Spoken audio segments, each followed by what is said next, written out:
pledge allegiance to the flag of the United States of America and to the republic for which it stands, one nation, under God, indivisible, with liberty and justice for all. Boy, it's been a while, and everybody had to kind of remember that, huh? Gainer, you struggled through that. Yeah, not at all. Well, I'm glad everybody came out. It's a really, really nice night tonight. As landscapers, we all know we're going through what I call 100 days of hell, which used to end in the end of June. I think now it ends somewhere around November or December. So, which is a good problem. We just have to deal with it. Let me break out this agenda and see what we got going on tonight. First off, let's thank Mr. C. Fence for sponsoring tonight's meeting.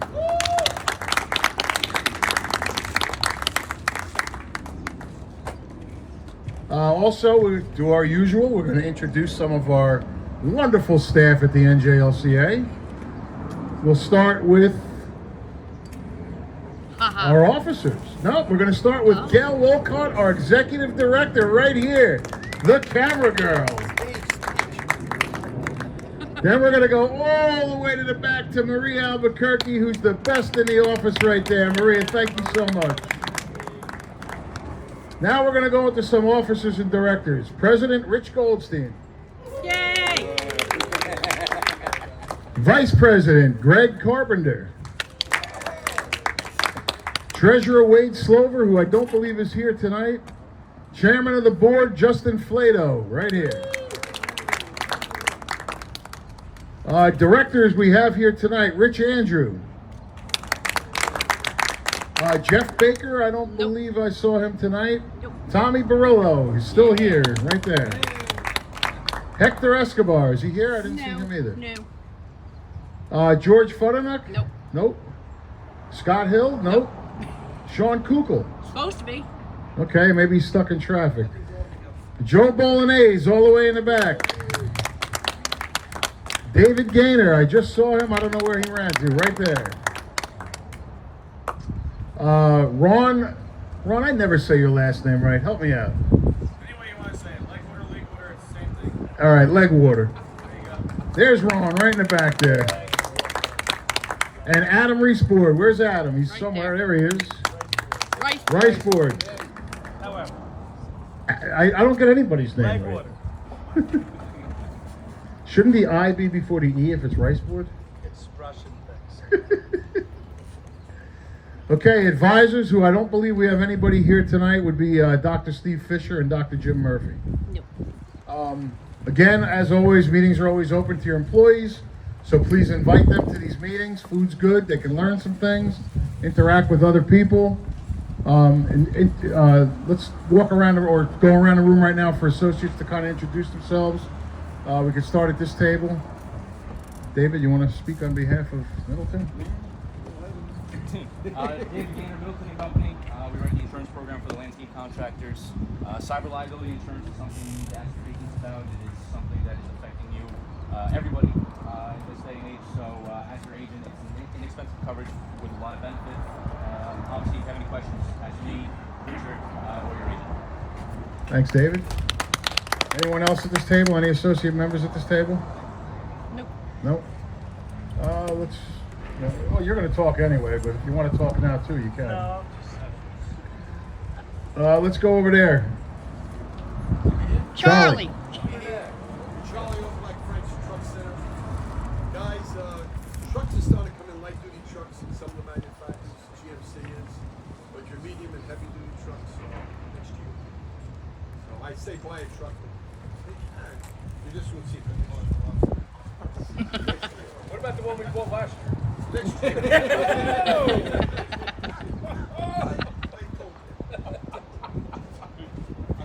I look at it every day. Ron. Legwater, New York, New Jersey Trailer Supply. Need trailer tires, anything, axles, wheels, tires. We've got 12 skin tires in, so. Anybody else at that table, associate member?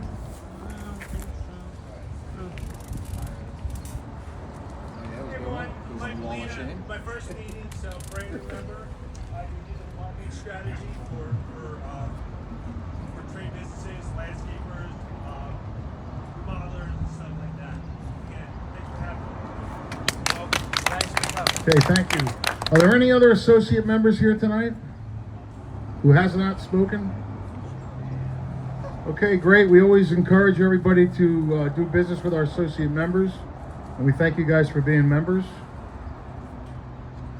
A big thanks going out tonight to Chris James and Mark Borst for going to Washington, D.C. this week to represent our members to discuss the HDB labor issues with our legislators.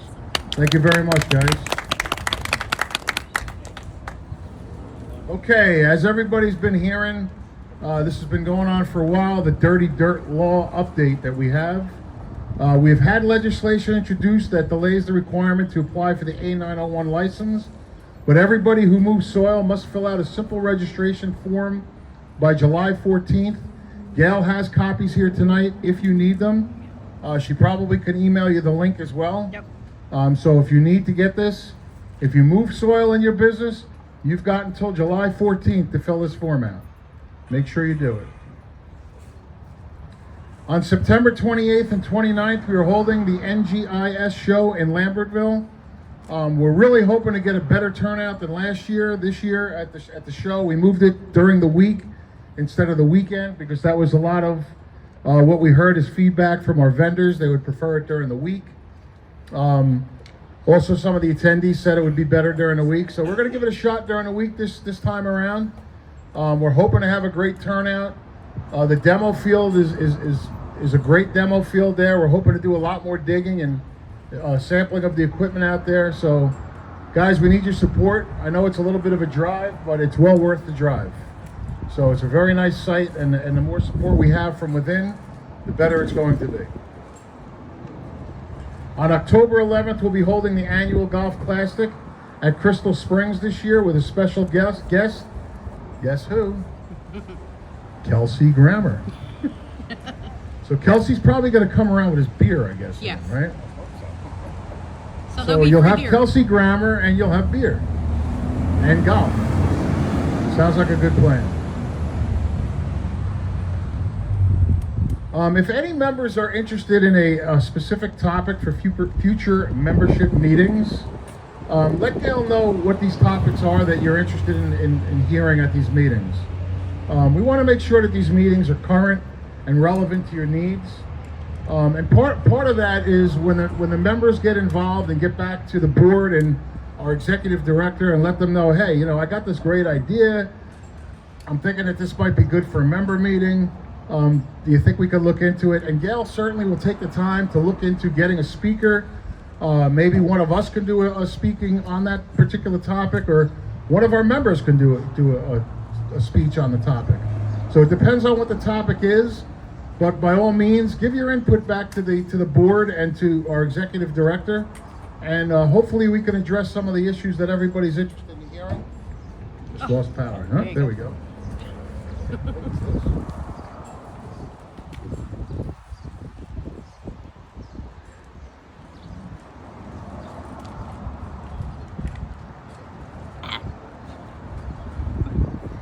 Okay, at this time I'd like to introduce Adam Riceboard, got it right that time, from Mr. C Fence.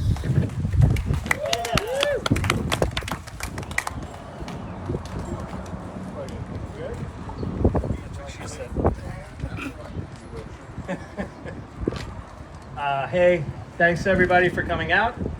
I don't know, I don't really have any really profound prepared remarks.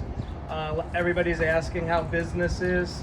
I just say after the last 2 years, it's more lumpy, less linear.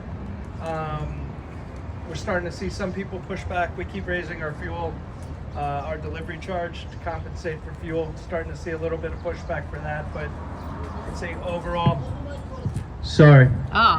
Do that all the time. I was just saying, compared to the last couple of years, our business is a bit more lumpy.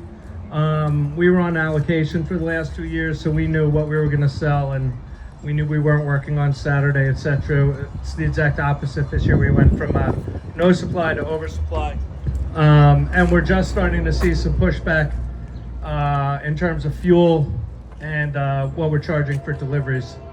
At one of the board meetings the last couple of months, the subject of ERC, employee retention credits, came up, and I said I was participating, and I had a longtime friend, Mike Yates, who not only helped me with this, but has a recapture business. Basically, he saves me thousands and thousands of dollars a year just on credit card processing fees. I told him when he came, I was like, there's no way you can save me any money. I got the best guy, I got the best rates. So I just wanted to mention that too. He's going to talk about ERC, but if you do credit card business, you should talk to Michael also, because he can definitely save you money. It's a really interesting business model that he has. Can I introduce him, or are there more people? Oh, you got it in here? All right. No, I just wanted to mention that, and then I don't want to step on any toes. So everybody, thank you. There's a lot of food, so like, if you got people at home, take some home. And that's it. I'll see you all next month. Adam, great food. So like Adam was saying, tonight we have a really good speaker to talk about the employee retention credit. As most of you know, going through the last couple of years, a lot of you applied, and if you didn't, you should have, for the PPP loans. This is all stuff, including the ERC credit. This is all stuff that we probably will never ever see again in our life. I mean, this is free money for you for doing your job as an employer. And if you haven't applied for all of this stuff, I don't even know where you stand with getting PPP now. I don't even know if it's available now. I think it's done, right? Yeah, you missed the boat on that. But he can wait. But the PPP loans were great. And the ERC is something that a lot of people don't know about. So I'm kind of glad that we have a speaker here tonight to discuss the employee retention credit. Because if you applied for it and you qualified for it, you did well with it. So at this time, I'd like to introduce Michael Yates. He's the president of Premium Benefit Planning, a firm that assesses your current needs and provides a sophisticated solution for handling your health, dental, and vision benefits. He has partnered with the Bottom Line Concepts that specialize in obtaining the biggest refunds for companies through the ERC program. Let's give a warm welcome from Michael Yates.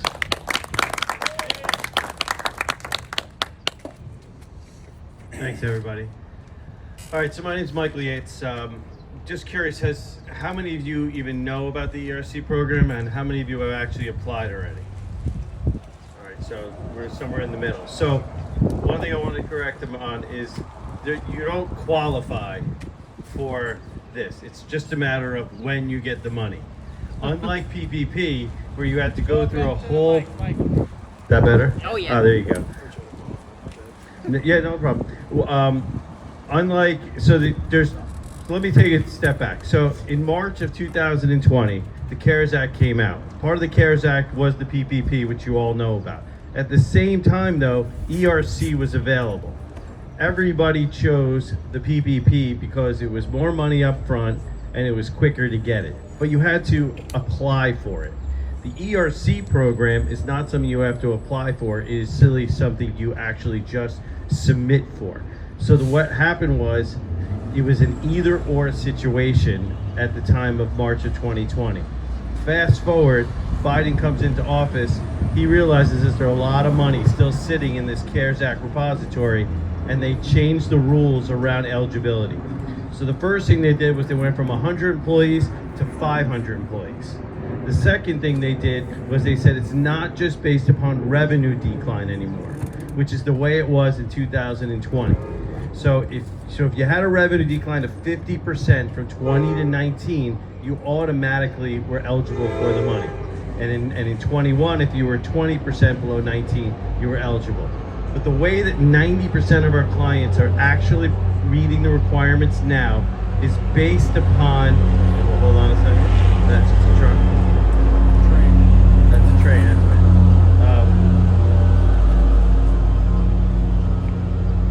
Is actually based upon operational changes that you had to make due to state mandates. That's the big difference. So for example, you used to have 3 guys going to truck together. Now you have to have each guy driving a separate car.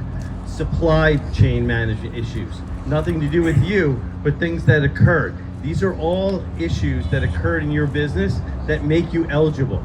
The big thing about this is that the IRS is not asking you to prove this today. So if you, after speaking with us, feel that you meet the requirements, you can apply with our assistance and get the money. 5 years, 10 years, whenever the IRS decides to come in and potentially audit, you need to basically pull out this questionnaire that we'll supply you, and it'll say, here's why I thought I was eligible. They'll say, okay, and you'll move on. So that's the big difference. The way the program works is you call us, we'll help you with the eligibility factors to make sure that you do meet them, and you can earn up to $26,000 per employee if you took no PPP money. Now, what we're seeing on average is that most companies are getting $10,000 for every employee that works who makes $40,000 or more. So just the math is pretty simple. You got 20 guys who work for you, you're gonna get 200,000 bucks. We work on a contingency fee, so we don't take anything until you actually get paid. The payment process is taking between 6 and 8 months. And what they're doing is they're actually going back and they are doing amendments to your quarterly returns. So they're giving you a credit. The way the credit works is it's like $5,000 per employee per quarter. So let's say you had it, so that's how it basically works. So what happens is that this program closed at the end of third quarter 2021.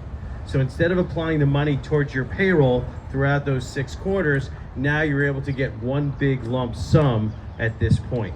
So Adam just got his money. He applied almost 7-8 months ago. He got 5 checks, well over $100,000 for his business, and that was how we were able to help him. And that's pretty much the program. It's not rocket science. It's just a little bit of hand holding. We basically will do all the calculations for you. We supply you with all of the data that you need. And then at that point, you go back to your payroll company. You say, I'd like to apply for the ERC. You give them all of our information. They make amendments to what's called your 941. And 6 to 8 months later, you start getting the checks in the mail. And that's really how it works. It's really that simple. It's complex, but it's simple in nature. Does anyone have some questions? We'll start with this man right here. How many quarters can you apply for? You technically can apply for 6 quarters. What we're seeing in most cases, most are getting 4 to 5, because if you took PPP money, you can't double dip. So if you took PPP money to get you through Q2, then you can't get ERC money for Q2. But then if things start to ramp back up in Q3 and Q4, those are where you're getting the benefit. As we talk about this, we say this is the government saying, thank you for keeping your employees on staff. Here's a way to keep you going. Nobody knew, nobody had the foresight to see where the economy has gone. So this is a real, shot in the arm for a lot of small businesses out there. Yes. Is it a one-time application? You can't do anything after you do one-time application? It's a one-time application for the quarters that you applied for. So if you applied technically only for 2020, we could go back and help you reapply for 21. Yes. The quarter that you received your PPP money is the ineligible quarter. Correct. So the Other question quarters was, are active. that's correct. So the question was, if you got PPP money for a certain quarter or two, those are the ones that are not eligible in most cases for the ERC money. And Yeah. This is strictly through the IRS, not the SBA. That's correct. This has nothing to do with the SBA. So if you went out and got an EIDL loan, you went to Main Street and got a loan, you figured out another way to get a loan, those loans have no effect on you getting this money. This is money for literally keeping your employees on payroll as a W-2 employee. So for each, like we got round 1 and round 2 PPP. Yeah, all that means if you got 2 rounds is you'll get a little bit less in ERC money, because obviously you can't double dip. So instead of getting 10 to 12,000, you might get 8 to 10,000 per employee. So it's I've done personally. I've been doing this for about a year now. I've signed up close to 300 small businesses. I personally am close to $50 million in recovery for my clients. That was not a train. I've personally gotten close to $50 million in recovery, and the money is starting to come in, so it is a legit solution. So if you haven't done it, we definitely should talk. Yes. You had mentioned about the decline in revenue. Do you have to show that?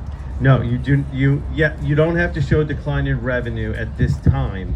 If you have decline in revenue and you can basically earmark that, you are 100% can know that the IRS can never come back and audit you and ask for the money back.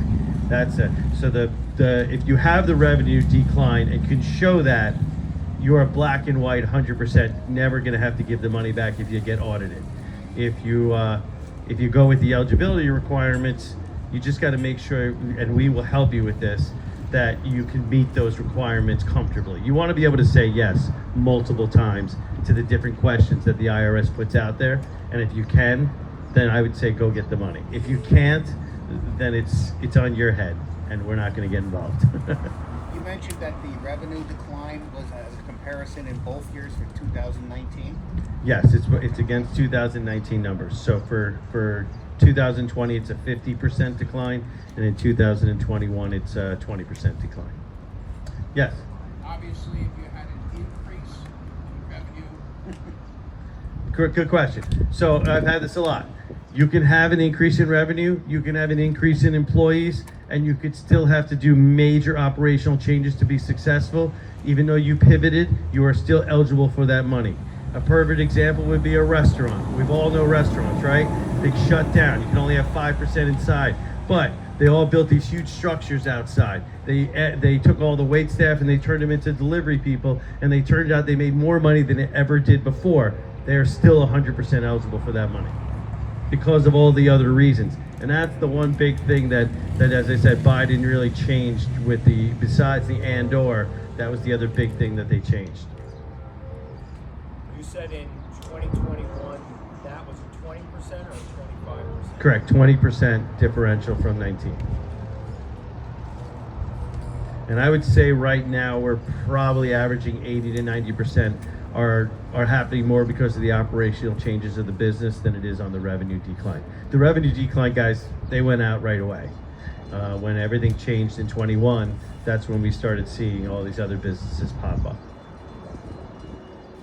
So which quarters can you actually apply for? You can apply for Q2, Q3, and Q4 of 20, and then 1, 2, and 3 of 21. And what my partners do at Bottom Line Concepts is they will ask you for all 6 quarters of information. And they will ask you for all your PPP letters of forgiveness, and then basically they take that information, they figure out the calculations, they come back to you and they let you know basically what you're going to get to the penny.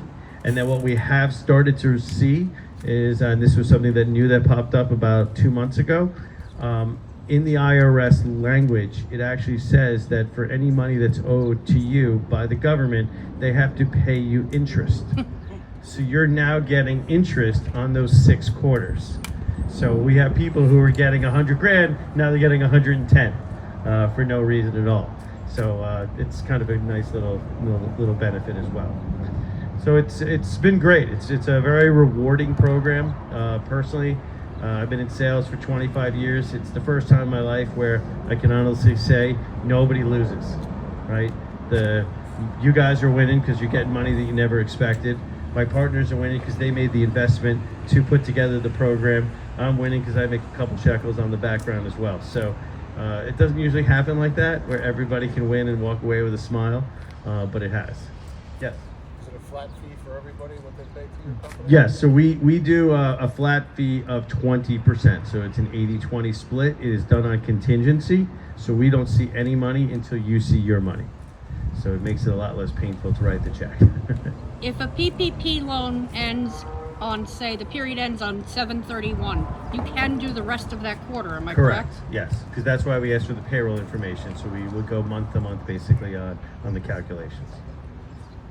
And it's not just for landscapers, it's for everybody. And I'll throw one other thing out because we do pay referral fees. So if you know other people that are going to do it, you can make money on them as well. It keeps going.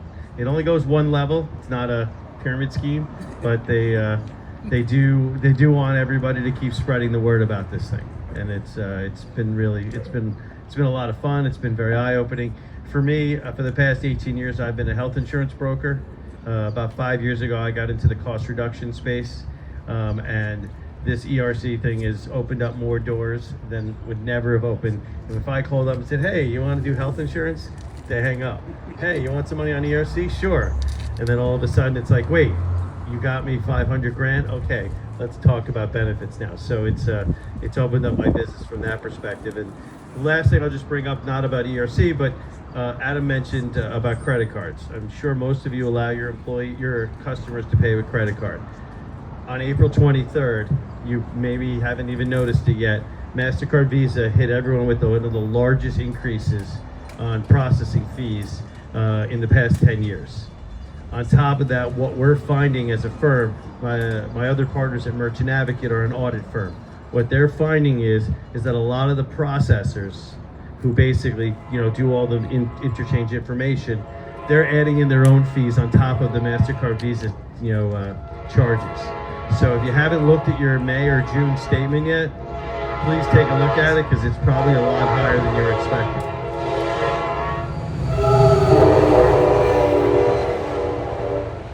And then what we do in that respect is, and it's going to sound like any credit card processor who calls you every day, we take a look at your last 3 statements, but here's the difference. We're on your side of the table, so we're going to let you know about everything that we find and where it can be fixed. And then we become a watchdog. We're not a one and done. So we're gonna do that same audit every single month of the length of our contracts. And what that does is it ensures that your processors aren't adding in hidden fees. Because if anyone's ever taken a look at a credit card processing statement, it could be in a foreign language. So and then we just do a contingency fee on that as well, or split the savings. So those are the areas that we're involved in. If you guys have questions, I'll be around. And thank you for your time. You don't actually do credit card processing, you just audit what we're using. Great question. So the question is, do we do credit card processing? So the straightforward question is, with Merchant Advocate, we are an audit firm. But because my CEO and founder was a processor prior to going into this business, he's kept some of those relationships because we understand that sometimes people want to change because of service or technology, and we have partners. So Merchant Advocate does not do any processing, but we have trusted partnerships that we can reference you to.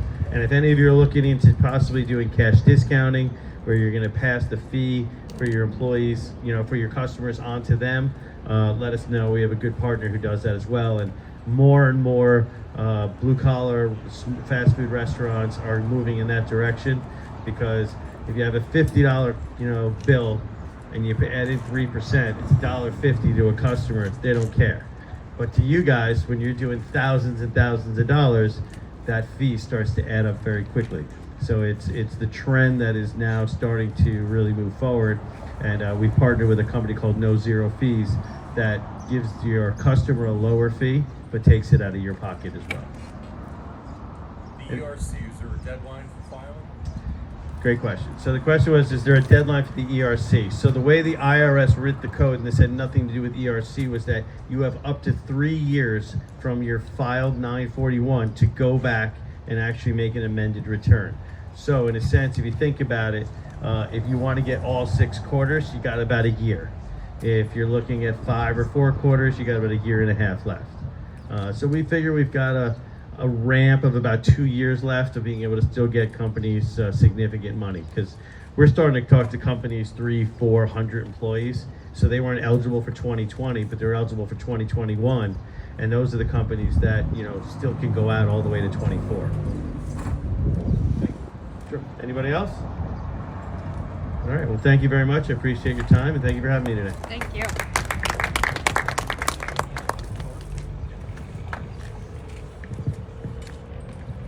Also, All right. I forgot to mention, Gail made very nice flyers Oh, yes. for everything over there. It's got both the credit card stuff and the ERC stuff, so please grab that. My phone number, my email, and everything is in there. I also have business cards if anybody needs them. Thank you. All right, Michael, thank you so much. That was very, very good. I'm sure everybody learned something from that, especially those who may not have filed for the ERC.